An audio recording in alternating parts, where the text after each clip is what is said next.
আসসালামু আলাইকুম রহমতুল্লাহ। Hello viewers, কেমন আছেন সবাই? আশা করি আল্লাহর অশেষ রহমতে আপনারা সবাই ভালো আছেন। আমিও ভালো আছি আলহামদুলিল্লাহ। এই যে দেখতে পাচ্ছেন, একটা বানা দিয়ে এবং মাটি দিয়ে বাঁধ দেওয়া হয়েছে। এক পাশে প্রচুর পরিমাণে পানি, আরেক পাশে সেচ দিতে দিতে পানিগুলো অনেক কমে গেছে। এই পাশের সবগুলো পানি সেচ দিয়ে ওই পাশে দেয়া হয়েছে এবং কিছু পানি ওই পাশের চকে দেয়া হয়েছে। ভিউয়ার্স, দেখতেই পাচ্ছেন পানিগুলো কমে আসার কারণে মাছগুলো কি পরিমাণে লাফাচ্ছে। এই যে দেখতে পাচ্ছেন যে চায়না দোয়ারি, এই চায়না দোয়ারিটা দেওয়া হয়েছে ছোট ছোট মাছগুলো যেন খুব অল্প সময়ের ভিতরেই ধরা যায়, সেই কারণে মাঝখান দিয়ে এই চায়না জালটাই পেতে রেখেছে।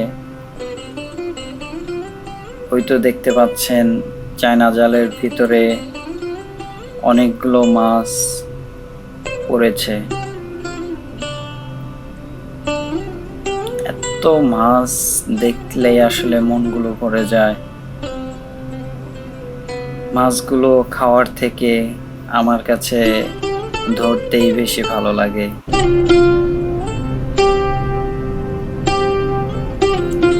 অল্প এবং কাদা পানি পেয়ে মাছগুলো লাফালাফি ছটফট করতেছে।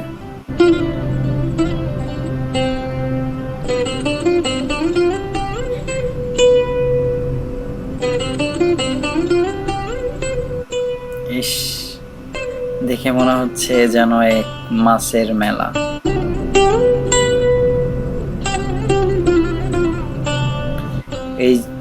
এই যে একটা মাছ, টাকি মাছ কিভাবে লাফাচ্ছে। টাকি মাছ হচ্ছে শক্তিশালী একটা মাছ। এই মাছগুলো একটু কাদা কাদা পেলেই এক জায়গা থেকে লাফিয়ে অন্য জায়গায় যেতে পারে।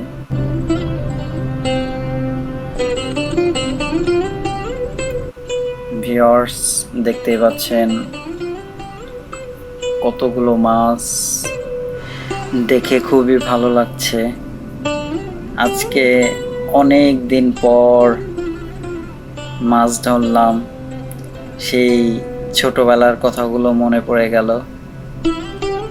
এই যে দেখতে পাচ্ছেন টাকি, জিওল, কই, রয়না, অনেকগুলো মাছ।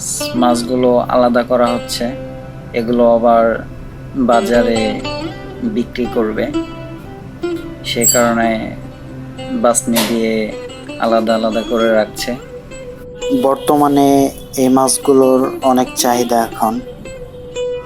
এরপর পানিগুলো সব আবারও ছেড়ে দিয়েছে সেই শুকানো পুকুরের দিকে। দেখতেই পাচ্ছেন পানিগুলো কিভাবে যাচ্ছে।